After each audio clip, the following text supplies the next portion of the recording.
I want to talk about resistor bridges.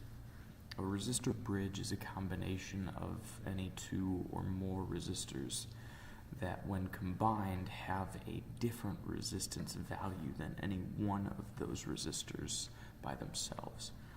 So you should be able to see the usefulness of this. Resistors only come in discrete values. So what if you need a resistance that is different than any of the resistors that you have by themselves? So you would need to create a resistance.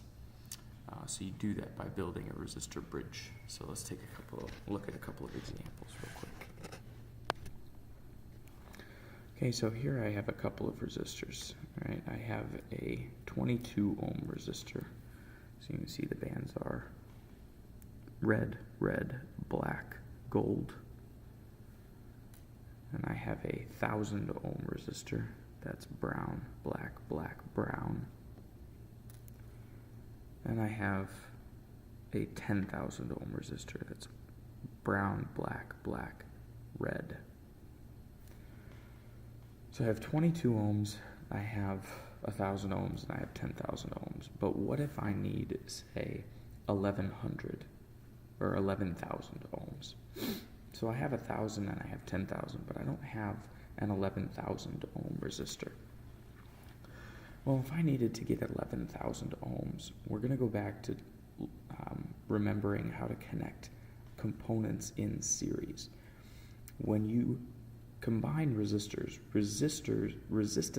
add up in series. So series connections are the easiest. So let's take, again, if I want 11,000 ohms, well, I would take my 10,000 ohm resistor and add it to my 1,000 ohm resistor, and that would give me 11,000 ohms. In order to do that, I would connect them on the breadboard, something like this. I would put this is my 10,000 ohm resistor. Maybe I'll put it in row 5 and connect it to row 10, for example. Okay, now, to put components in series, I need to connect my 1,000 ohm resistor to the end of my 10,000 ohm resistor.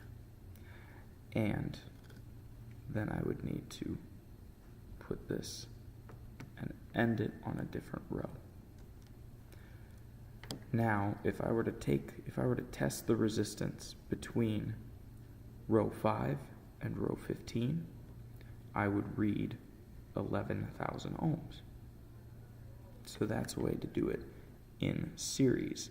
I could even add more. So if I wanted to have 11,022 ohms of resistance, I could take my 22 ohm resistor and simply add it to the end of this set.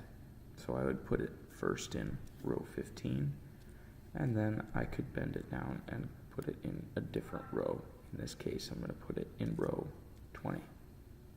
Now, if I measured the resistance between row 20 and row 5, I would have 11,022 ohms of resistance.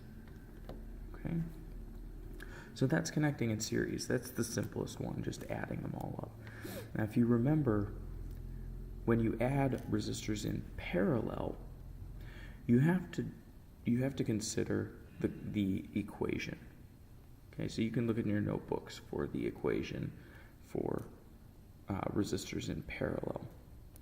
But if I want to add resistors in parallel, let's say, for example, I want to get a resistance of about 900 ohms. Well, again, I have 1,000 ohms and I have 11,000, and I have 10,000 ohms. So here's my 1,000 ohm resistor, and here's my 10,000 ohm resistor. If I'm going to make a resistance of about 900 ohms, if you do the calculations, then these two resistors connected in parallel with each other will give 900 ohms. To connect them in parallel, I would need to do this.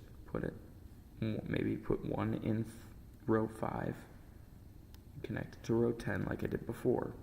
But now instead of connecting this one after it, I need to connect it at the same point. So I'm going to connect it in row 5 and 10 as well. So it starts at the same point and it ends at the same point. Now, if I were to check the resistance between row 5 and row 10, I would read a resistance of about 900 ohms. And that's how you create resistor bridges.